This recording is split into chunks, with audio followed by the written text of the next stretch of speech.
Bismillahirrahmanirrahim. Assalamualaikum warahmatullahi wabarakatuh.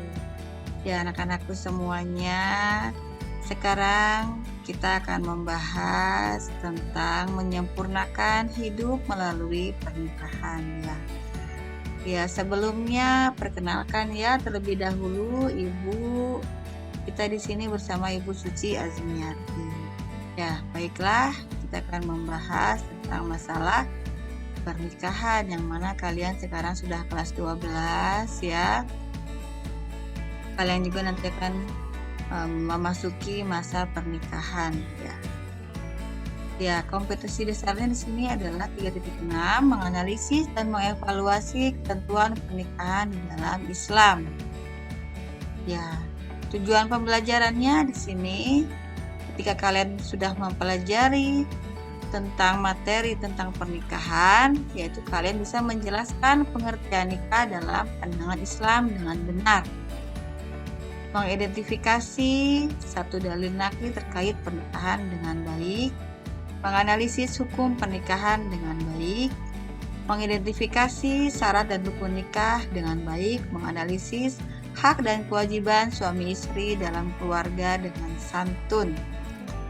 Ya, manfaatnya ya, setelah kalian mempelajari materi nanti antara lain dengan memahami ketentuan pernikahan dalam Islam diharapkan menumbuhkan rasa percaya terhadap kekuasaan Allah bahwa pernikahan akan menenteramkan hati dan pikiran kita. 2. Memahami hakikat pernikahan akan membuat diri lebih menjauhi pergaulan bebas yang tidak sesuai dengan norma-norma agama.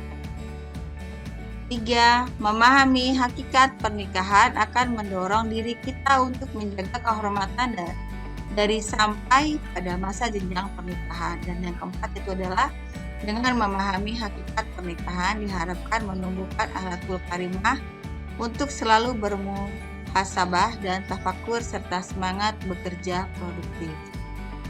Ya.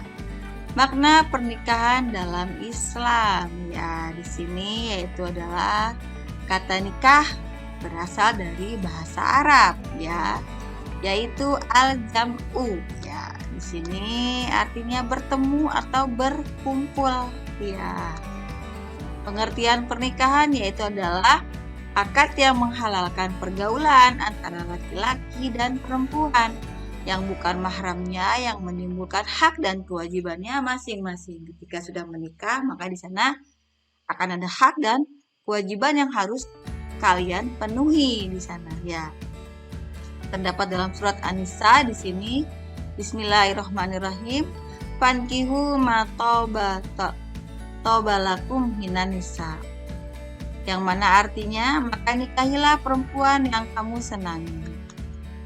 Menurut Undang-Undang Nomor 1 Tahun 1974 tentang Perkawinan Pasal 1 dijelaskan bahwa perkawinan ialah ikatan lahir batin antara seorang pria dengan seorang wanita sebagai suami istri dengan tujuan membentuk keluarga yang kekal dan bahagia berdasarkan ketuhanan yang Maha Esa. Ya. Dalil naklinya tentang pernikahan ya di sini ada dalam surat Quran surat Ar-Rum ayat 21 ya. Bismillahirrahmanirrahim. Wa min ayatihi ad khalaqalakum min anfusikum azwajan litaskunu ilaiha wa ja'ala bainakum mawaddatan warahmah. Inna fi dzalika laayatil liqaumin yatafakkarun. Yang mana artinya, dan di antara tanda-tanda kekuasaannya ialah dia menciptakan untukmu istri-istri dari jenismu sendiri, supaya kamu cenderung dan merasa tentram kepadanya dan dijadikannya di antaramu rasa kasih dan sayang. Sesungguhnya pada yang demikian itu benar-benar tertanda bagi kaum yang berpikir. Ya.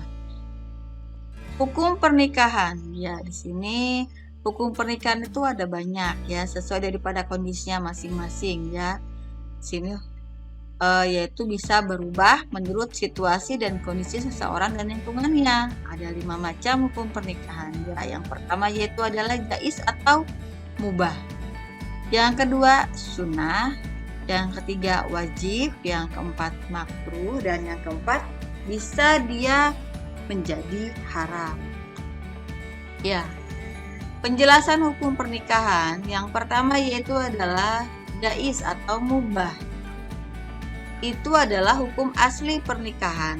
Artinya bagi yang sudah memenuhi syarat, ia berhak menikah ya. Jadi di sini boleh ya, mubah itu adalah artinya boleh. Jadi dia boleh menikah jika dia sudah memenuhi syarat-syaratnya. Dia sudah dewasa, dia sudah mempunyai pekerjaan, dia sudah mapan, maka di sini dia diperbolehkan untuk menikah. Ya, kalau dia sunnah, hukum di sini berdasarkan pemahaman bahwa siapa saja yang mampu memenuhi syarat nikah, namun tidak khawatir berbuat zina, ia disunahkan melakukan pernikahan. Ya, kalau kalian tahu kan arti sunnah ya, dilakukan dia mendapat pahala, ditinggalkan juga dia tidak apa-apa. Maksudnya di sini yaitu ketika dia sudah mapan, dia sudah mampu untuk menikah, tetapi dia masih bisa menahan syahwatnya, tidak melakukan perzinahan, maka dia disunahkan dalam melakukan pernikahan. Yang ketiga yaitu adalah wajib ya. Ini harus wajib nih menikah ya. Dikenakan bagi yang sudah memenuhi syarat karena dikhawatirkan terjadi perzinahan, maka ia wajib melakukan pernikahan. Ya.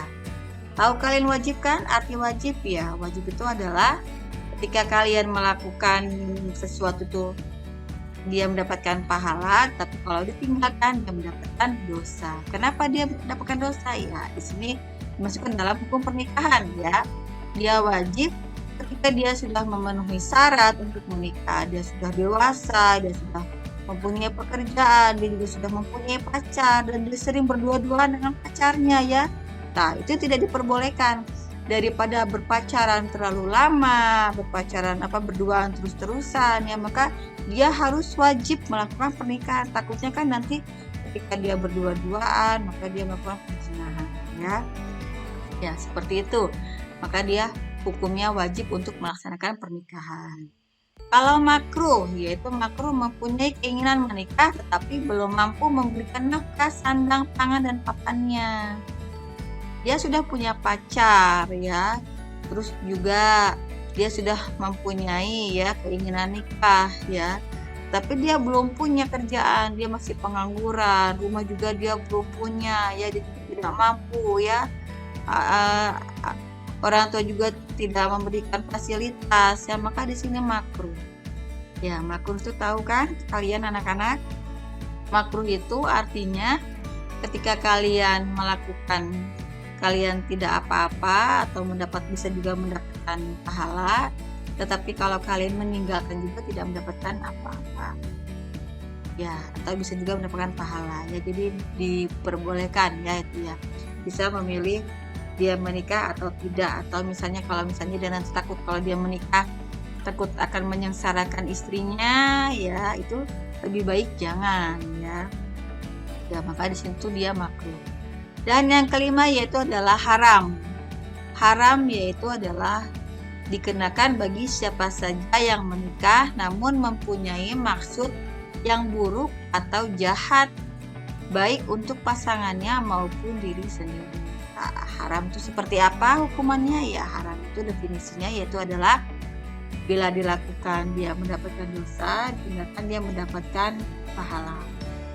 Ya, baiklah. Kenapa dia haram melakukan pernikahan di sini? Dikarenakan ketika dia nanti menikah, takutnya nanti dia menyakiti pasangannya, atau dia menikah karena dia ingin balas dendam kepada pasangannya ya, atau mempunyai niat buruk terhadap pasangannya. Maka di sini hukum nikahnya yaitu adalah haram ya. Ya, hikmah dari pernikahan yaitu adalah menenteramkan hati, menenangkan pikiran, melakukan perasaan pastinya ya, menyalurkan hajat fitrah biologis yang halal, sah dan mendapatkan keturunan, membina silaturahim, kedua keluarga sejahtera, bertanggung jawab sesuai dengan fungsi ibu dan bapak dalam rumah tangga yang sakinah. Dan terakhir yaitu adalah menghindarkan diri dari penyakit kelamin yang merusak fisik, mental, serta terhindar dari krisis moral dalam masyarakat.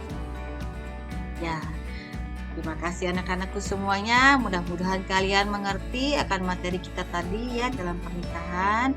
Akhir kata dari Ibu, wassalamualaikum warahmatullahi wabarakatuh.